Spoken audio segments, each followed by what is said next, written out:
and welcome to Nashville Savvy. It's your host here, Megan Lee Petidlik with the Pamphleteer. Thanks for joining me. Of course, this is your place for all things Metro Council, Mayor, all things Nashville, anything in this state that affects this city. You've come to the right download. We do about a 30-minute podcast every Thursday where we talk about some local things that are going on. And I loved seeing y'all's comments in the comment section last week on YouTube. I really appreciate it. And I want to keep the conversation going. I'll mention that later in today's program. But we actually are not doing what I was originally going to do today. And there's a very specific reason why.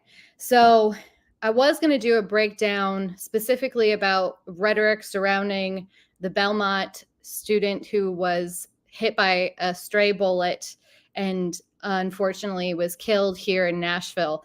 But having experienced with the Covenant shooting, as I attended Covenant Church at the time, it feels wrong to start talking about the politics and dissecting things when we're still putting people in the ground. And I wanted to give some more time and space for the family. The funeral is tomorrow when they're actually going to lay her to rest. I know that they have some different, I think they're doing some type of vigil or some type of service at the Belmont campus. And of course, she, I think, originally is from New Jersey.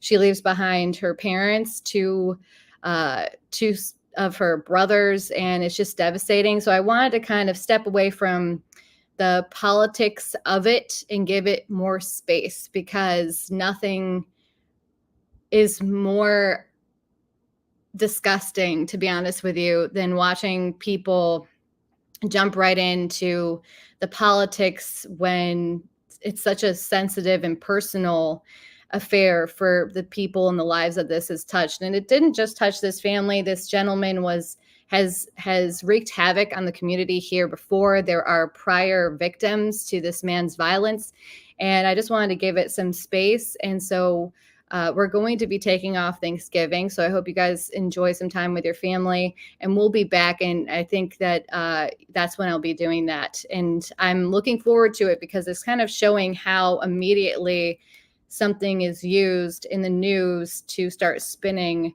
a narrative. So we'll get into that when I'm back in, what is that? We'll be back in December. My goodness. I haven't even looked at the calendar.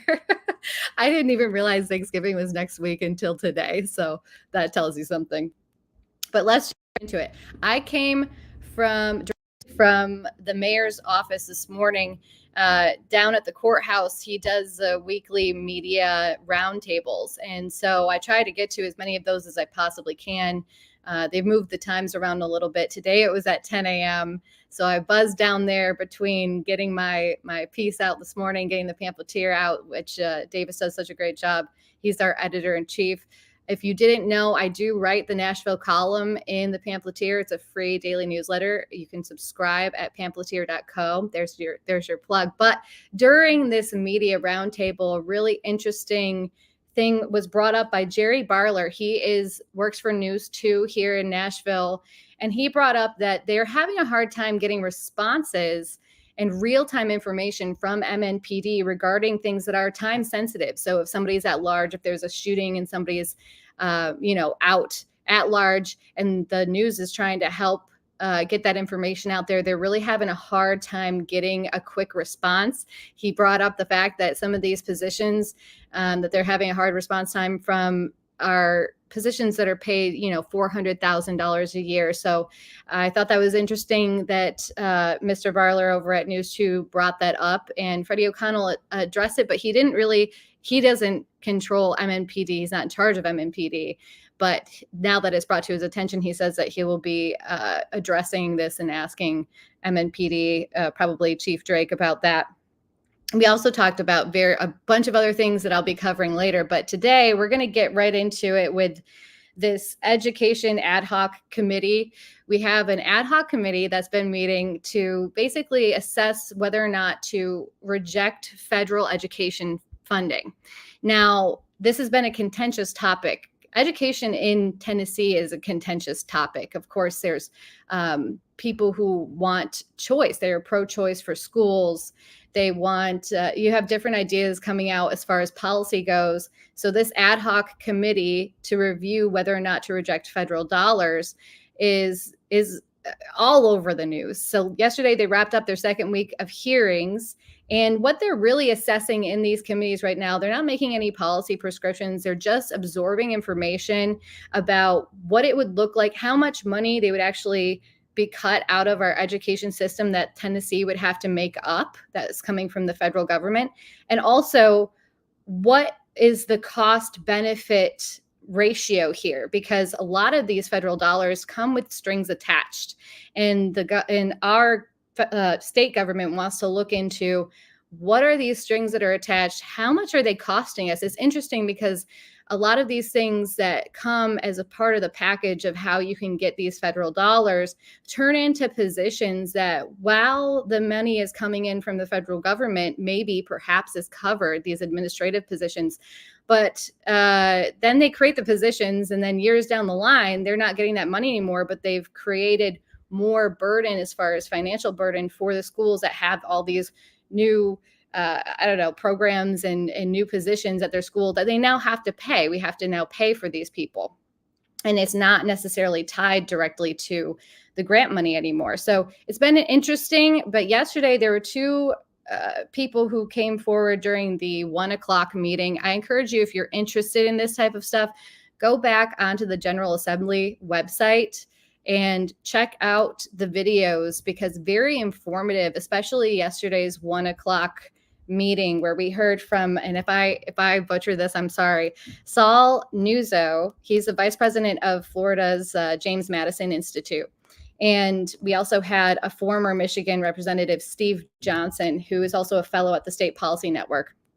And they both, Policy Network, Center for Practical Federalism, they're speaking about some of the trade-offs when it comes to cutting federal funding and just going all state funding when it comes to education dollars. So I wanted to bring this up because they addressed two things that I thought were really important.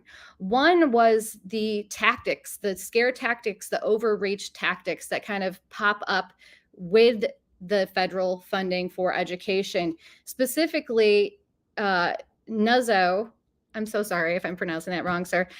He brought up the parental rights and the infringement of parental rights as one of the examples. So some of these mental health initiatives that are attached to these dollars that are meant to be implemented in schools have resulted in an infringement of parental rights and custodial rights of their children when it comes to things. He gave an example of a 12-year-old girl who there has been a lawsuit filed because they were giving her counseling, gender identity counseling and other counseling, for months, and did not tell the parents until her second attempt at suicide in the bathroom at their school. So these parents had no idea that the school was counseling their daughter for months without their consent.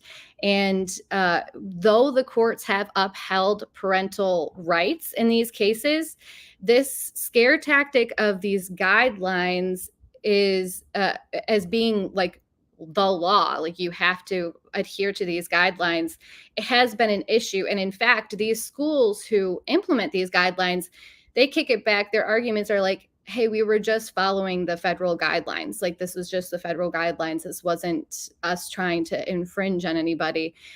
Of course, I'm going to quote Nuzzo here. All too often, both federal and state agencies implement guidelines and then represent it to the state administrations as well as legislatures as federal law, and raise the specter of prosecution and loss of federal funds if the state does not comply. So they're kind of, their scare tactic is to outline these guidelines as law, like we will withdraw your funding. Now, of course, these are opt-in options to get this money. This is what the ad hoc committee is exploring. Interestingly enough, we had Steve Johnson, the gentleman who was a former representative. He touched on the topic of special education. And the reason this is important is because we've seen protests, we've seen parents going up to these meetings really concerned about their children who have special needs, need special education funding dollars to help educate their children, and they're worried that if we cut these federal funds, that these special needs, special education initiatives will also be cut. And so Mr. Johnson addressed this, and he made it clear that individual education programs, he says it's a good idea, and we should have individualized programs for them, and we don't want a one size fits all policy. And he also stated the problem, and this is the problem we see with so many federal programs, is the amount of paperwork it takes to do these. It's incredibly burdensome. The teachers are spending a lot of time filling out paperwork, focusing on compliance with the federal government, and less time with the students. And you do hear this frustration from teachers who just want to help their students. And I want to reiterate that this isn't about the teachers. There are plenty of good teachers who really are exhausted. I have friends and have known people. My mother has been an educator for the better part of my life. And it is frustrating when all you want to do is help children succeed in their education, and you're going through all of this bureaucratic red tape to get there. Of course, my mother is a teacher in New York, which is a whole different story of how they do education, of course, in New York. So his policy prescription is more of, if we have all 50 states competing against one another, trying to solve these different problems, then it creates this basically innovation. You're going to play off of each other's successes. If one state implements a program and it works, or if another tries something and it doesn't work, you can compare and contrast notes, and you can implement those state by state based off of the trial and errors of each state as they try to find the best, most efficient policies when it comes to educating children, especially in special education. And so his case to cut funding was that it would, if you cut the federal funds, it would allow the state to innovate in ways that no other state has. And I will say, we are on the forefront of this. Nobody is cutting federal funding. Nobody's really having this much of a discussion about it. So we are really on the forefront of this, which of course puts a big target on the back of Tennessee lawmakers. So we're going to see, they're going to reconvene after Thanksgiving. We'll see a few more hearings, and we'll see what they kind of come up with. And of course, once we get into General Assembly next year, we'll see if any of their findings make some of the legislators like what their decisions will be once they get into General Assembly, if they'll start to try to explore this, like truly explore cutting the federal funding in this way, or if they're going to just try to trim some of the fat now that they've learned more about how this works. Next up, we're going to talk about the Mayor's Office of Community Safety. So this was something that was passed last week. So we did not have a Metro City Council meeting this week. They meet on the, I think it's the first Tuesday and the third Tuesday of each month. And so we didn't have a meeting this week, but last week I did not cover this, and I wanted to touch on it because we got a $2 million grant that is going to now create this Mayor's Office of Community Safety.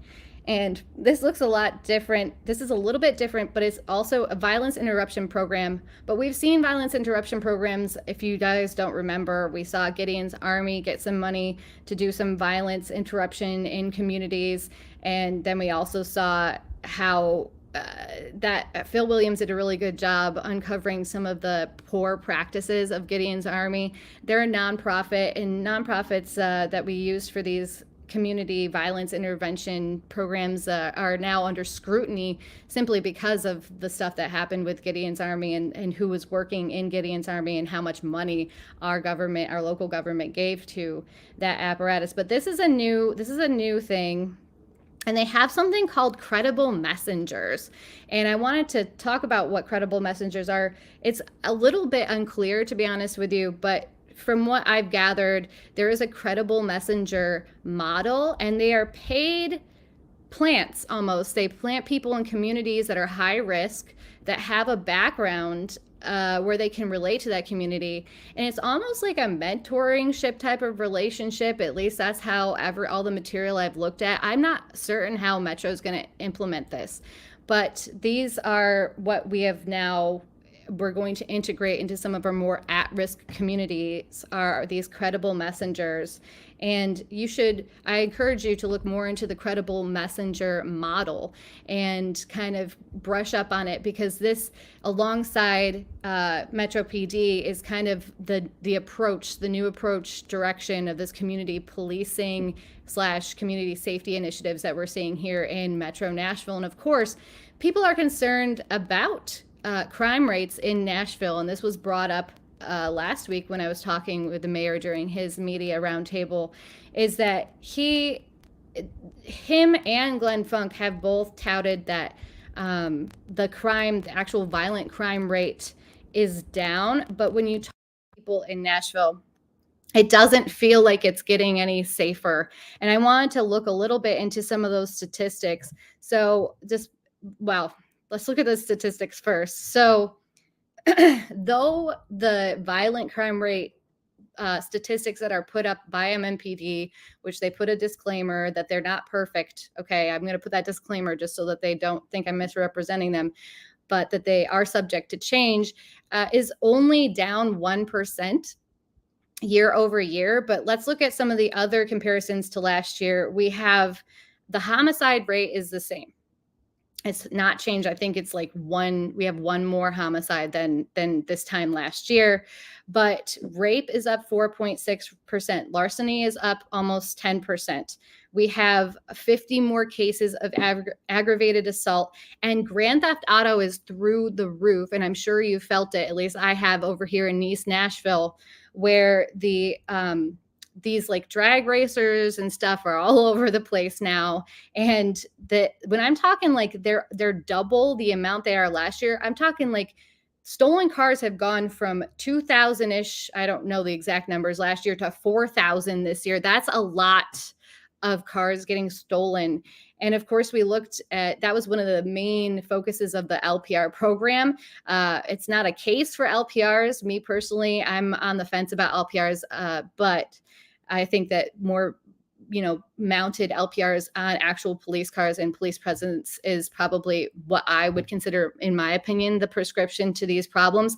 But that is something that they did catch a lot of, was stolen vehicles with the license plate scanners, because they could put the license plate of the stolen vehicle in there and track if they went through and buy any of the LPR scanners. We also have seen among all of these, so these are all very violent crimes, but on the other hand, we've seen these burglaries and robberies have dropped, but property offenses have increased. There's almost 3,000 more property offenses this year than this time last year. So the statistics it depends on who you're talking to.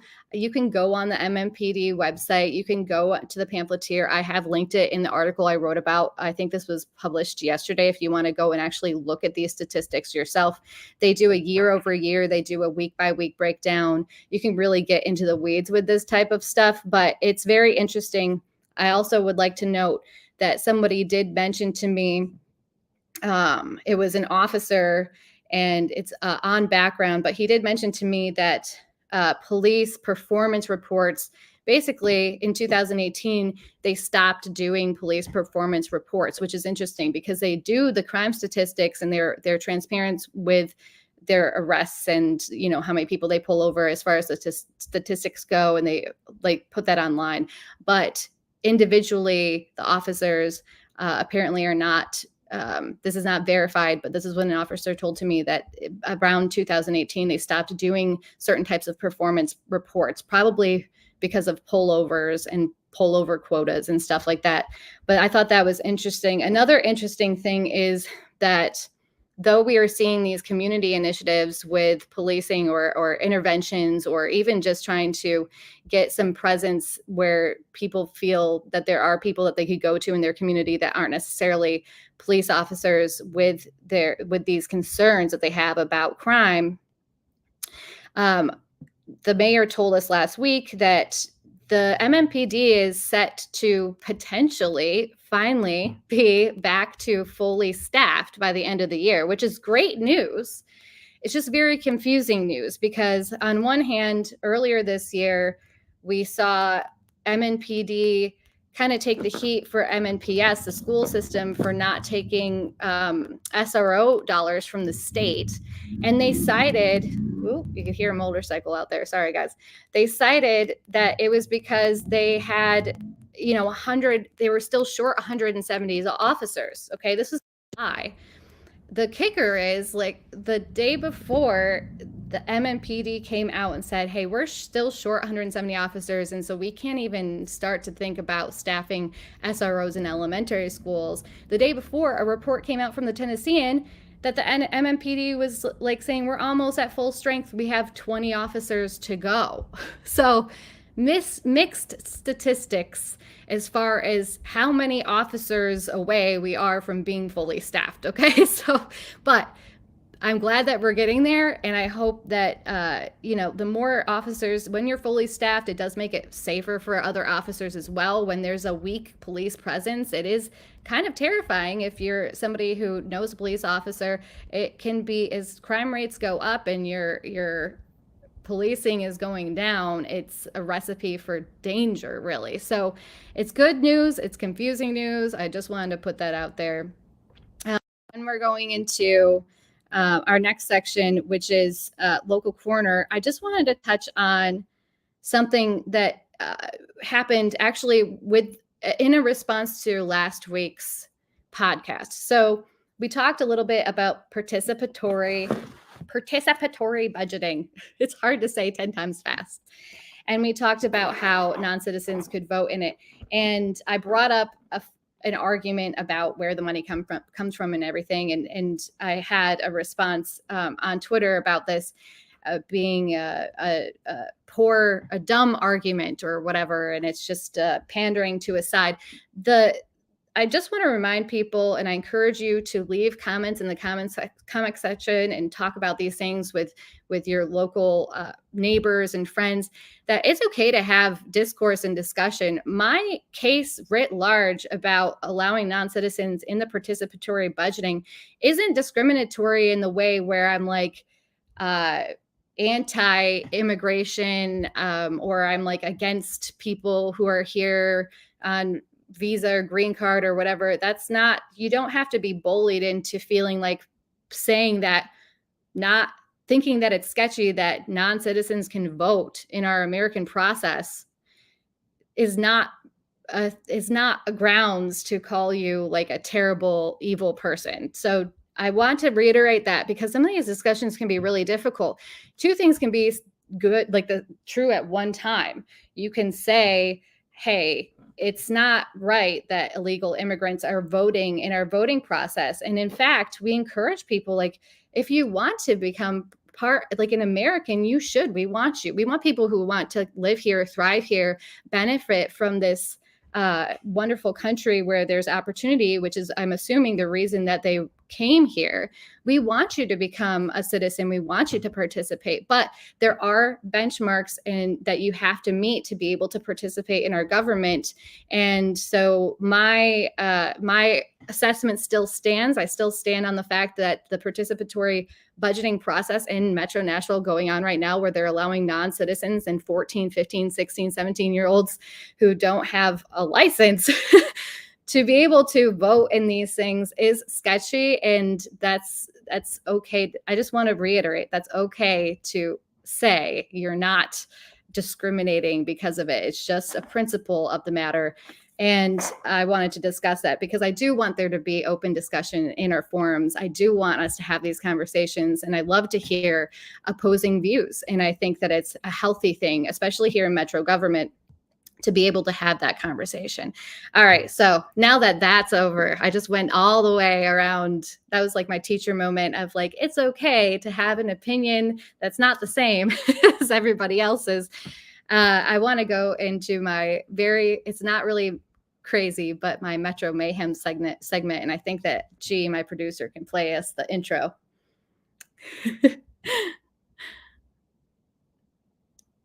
We're going to find out. Metro Mayhem. I feel like the car crash is necessary, especially with all these drag races going on. So this week in Metro Mayhem, it's actually just funny. It's not really mayhem. So online, it's really easy to get sucked into the Twitter sphere of Metro politics. In fact, that's where most of the conversation happens. And I'm not suggesting that you have to now become a Twitter person, but obviously, if you follow this link from Twitter, you're already on there. And I encourage you to get in the discussion, cordially get into the discussion about Metro politics. But a gentleman named Matthew Hurt has been going around and reporting streetlights that are out using Nashville Hub. And so there's this Twitter thread that happened regarding the fact that, on our nighttime walk, our new activity is reporting streetlights that have been out, and we see that they're now working. So they were actually happy with Nashville Hub and how they responded to these reports of lights being out, which is great because it being on makes neighborhoods safer.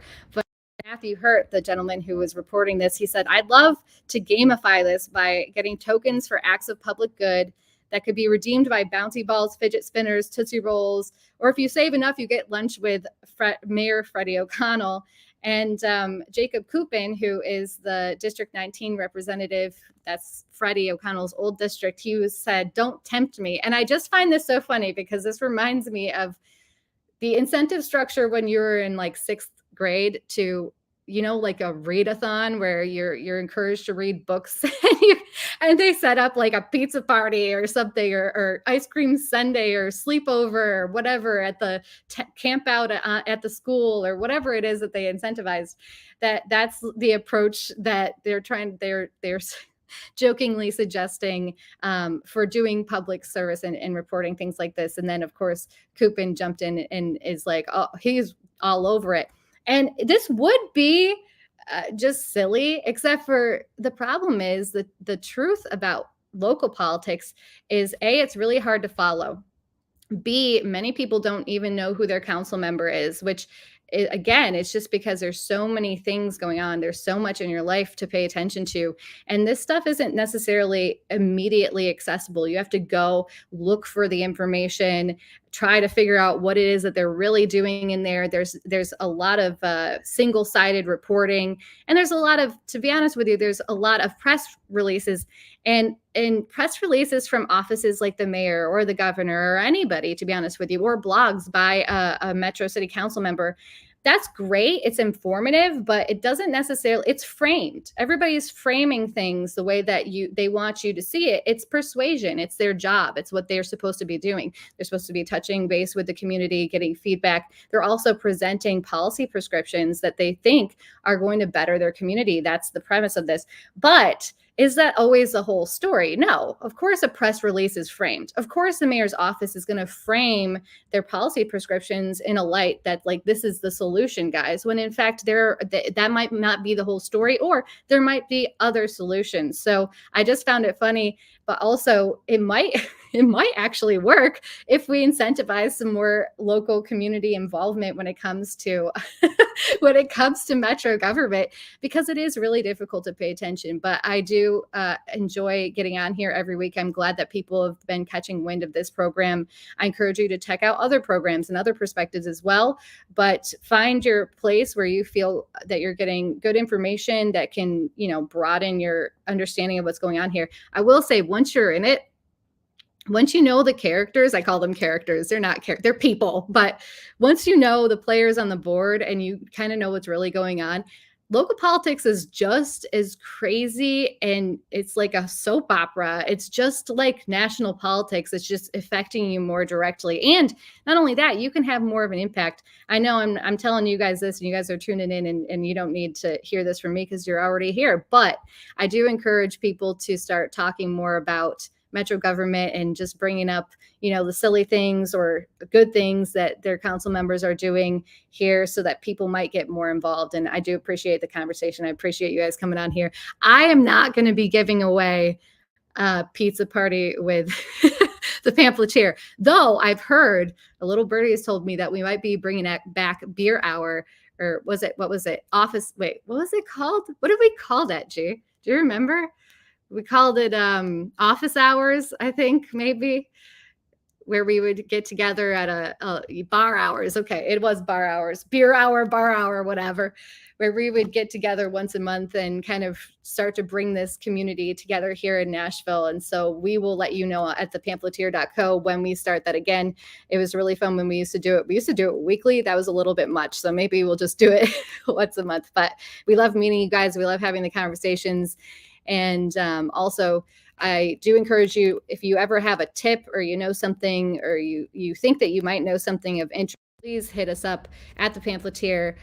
My email is listed. You could do Megan@pamphleteer.co, or you could do ML I think that I have a link for tips in my Twitter, but we do rely heavily on you guys. I'm the only one who's thoroughly covering Metro City Council. Tips, information, people who know things are always welcome. So anyways, this is my sign off to you before taking a week off. I hope you guys have a wonderful Thanksgiving. I hope that I hope that it's smooth sailing through the holidays. And I'll see you back here in 2 weeks. Thanks for joining, guys.